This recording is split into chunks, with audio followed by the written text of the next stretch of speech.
Introducing a new podcast. Karen Hunter is awesome.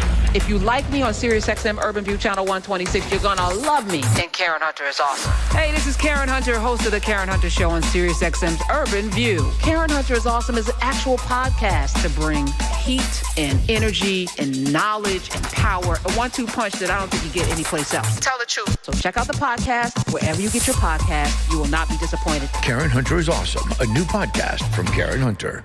Hey, Cherie. Hello, Professor Hunter. I am calling in regards to the journalist that was on, Palestinian journalist. Yes, Rula Jabril. First of all, also to your caller that called before, he may want to check out the Zionist movement for the Zionist Jews and the Zionist Christians, and maybe he'll understand better of how those people really don't have any right to that land. But anyway, to go on to what she said, every vote counts. She's saying that the Arabs, my heart goes out to her, first of all, and to the people there. It's absolutely horrific. But it's just disingenuous to say that only 1% of the Arab vote would not have carried VP Harris to a win. Yeah, I didn't want to push back on that because it wasn't. Wait, hold on, Cherie. Hold on. Let's have a conversation. I didn't want to push back on that because that's her truth. But it wasn't just the Arab vote. It wasn't the Arab vote. It was a lot of non-Arabs who were in them streets protesting what was going on in Gaza, and they made a decision. I know a lot of black folk that didn't vote in their primary. Period, but they voted in the general. I think Dr. Carr cast a non-vote in the primary in protest. People did that because it wouldn't have an impact on the outcome, but they showed up for the primary. And then I know a lot of people that just voted down ballot, didn't vote for the president over this issue, people who were not Arab. So it had an impact. I understand. Yes, and them not voting, how anyone could go in the booth and vote for someone like Donald Trump over VP Harris is mind-blowing to me, first of all. But for her to say that they don't have enough, they're not a large enough population to have caused any difference, that does not matter. The point is that your vote counts, and you voted, some of them, not all, but whoever voted for Donald Trump. Elections have consequences, and here we are.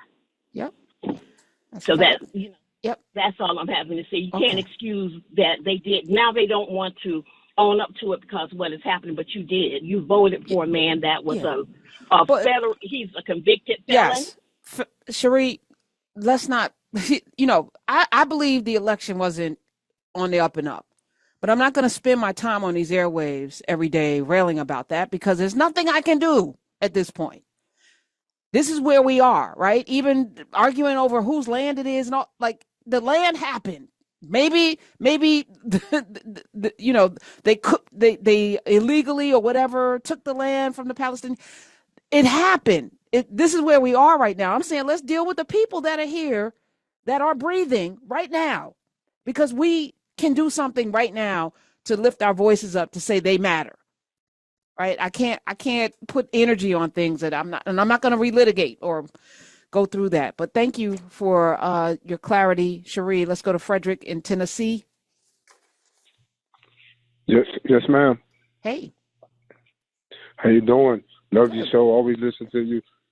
Glad to finally be on your show. It's kind of emotional because I listen to you and I know the work you do. I love it. I was stationed in Egypt, so I know that area. And, to me, like you say, don't relitigate or go back and forth about how the land was taken and whose it is. But, I think when we place ourselves as Americans into their culture and trying to handle their issues, that's where the problem comes in. You served in our military, Frederick? Oh, yes, ma'am. Yes, ma'am. Thank you. Being in Egypt, like what can you, because I feel like we don't travel enough. And even, when we travel, I'm sure traveling as part of the military is going to also be through a certain kind of lens. But what can you tell us about that region that most of us don't understand. Okay, I'm glad you asked that question. So I was stationed in Egypt, but we used to have to go through the Rafah border in like the Gaza Strip. That was no American could even step foot on the Gaza Strip. So at the Rafah border, we used to have to cross over into Israel to go do some business. We used to go to Tel Aviv, back and forth to Cairo.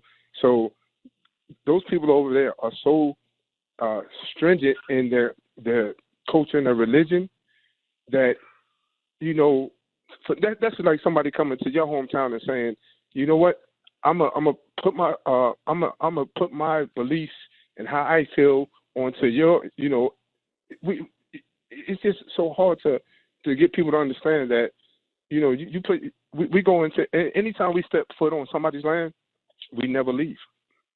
Korea, Germany, Egypt, all these places, we never leave. So when we get there, we try to take over.